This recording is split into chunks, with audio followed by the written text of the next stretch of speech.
eating alone, and I was like, "Where are you going?"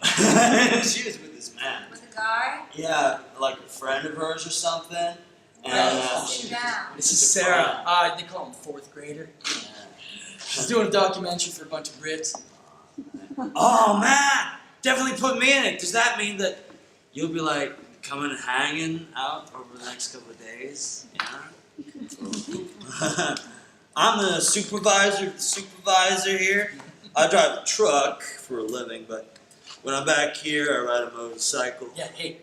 I think I've lost weight. I'm losing weight I've too. been on a diet. Yeah. Just gave her your number. She's gonna give you a call and you can go there. Is that cool? Sisters tonight, but if you I figured, you know, I know you're looking for some support and should be able to give it to you. Her name's Sarah? When's the best time for her to call you? Evening's better. If you need anything, you got my number. You know that, right, baby? Okay, bye. She could do with your help. Derek's a great kid. A great fucking American. If there was a small smidgen of a doubt in my mind that he could have been in any way wrong. You don't smoke, do you?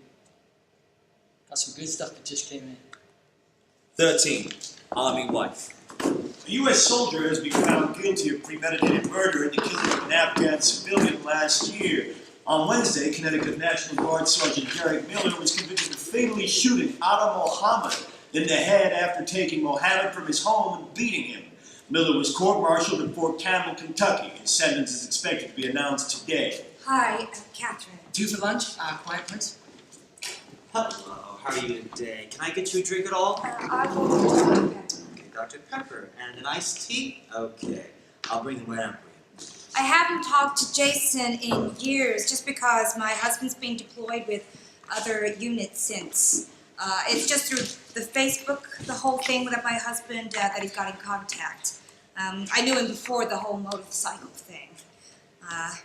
It was with the Army wives. We had play dates with the children and the armory. I'm going to set my cell phone out. I'm waiting to hear about a job interview. I'm waiting to hear back for a second interview, and I don't want to miss the call.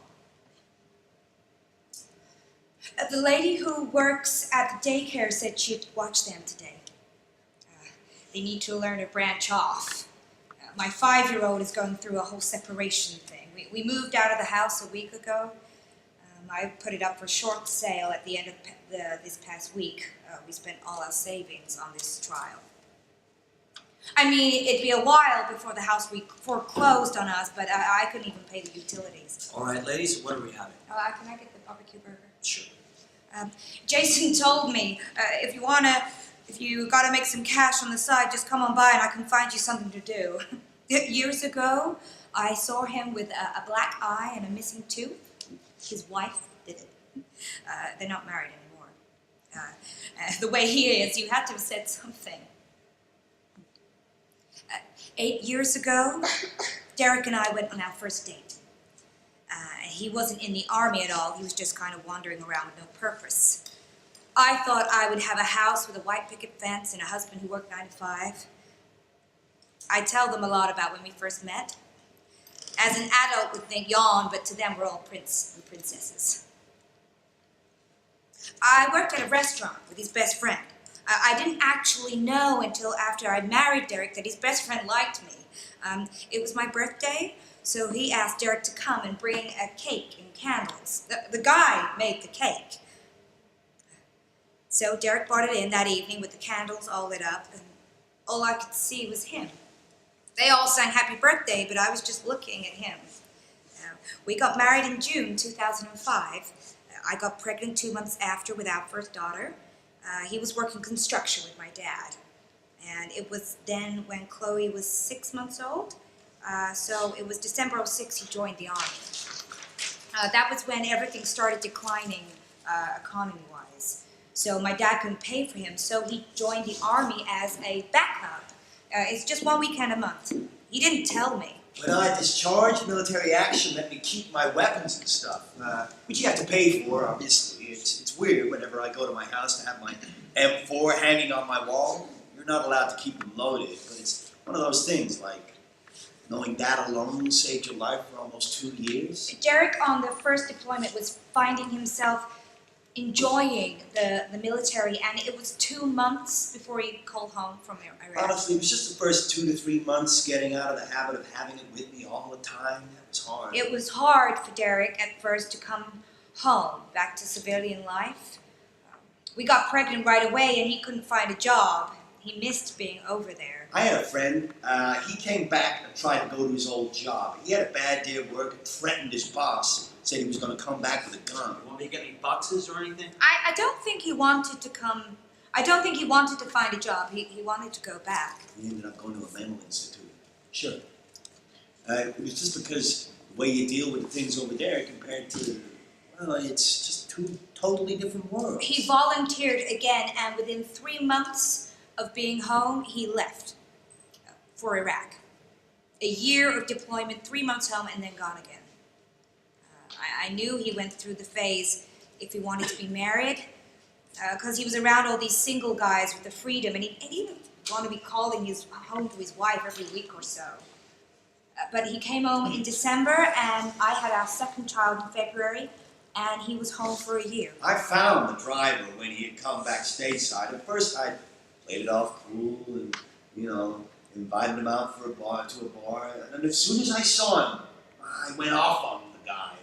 I was just like, how could you miss a guy who's 6'2" outside your back window, falling out after being shot and driving away like it was nothing? Do you guys have any room for dessert or anything? I'm good. He didn't want to be here, but we had 2 children at this point. Rebuilding what we had before, and I was so gaga over him. Sometimes it was better dealing with the pain than dealing with the pills and their effect. When I came back, I did the typical thing a lot of guys do who are injured. You sleep with a gun under your bed, hide one somewhere. There you go. There's your bag for you. You sleep with a rifle under your bed. It's a kind of comfort thing. Are these separate checks or on the same There were a few times recently. Okay, I'll be right back. The day I found out he had volunteered for a 3rd deployment was the day I found out I was pregnant with our 3rd child. And he would be leaving in 3 months, and I didn't even know he was going to be volunteering anymore. My brother came into my room to wake me up, grabbed me while I was in bed. I got up and kicked him in the chest. They give you a psychiatrist you can go to just in case you need any help. 2 weeks before his 3rd deployment, I lost our child. 2 days before he was deployed, we sprinkled the ashes because of the deployment. 2 days after that, he went to Afghanistan.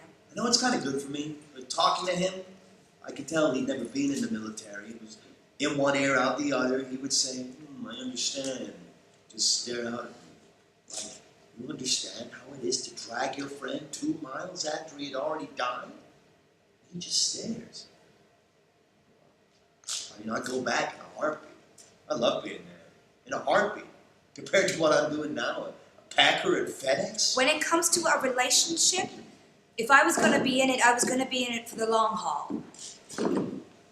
Derek was running the traffic control that day. Intel came through saying that there were 3 vehicles coming through carrying insurgents and weapons.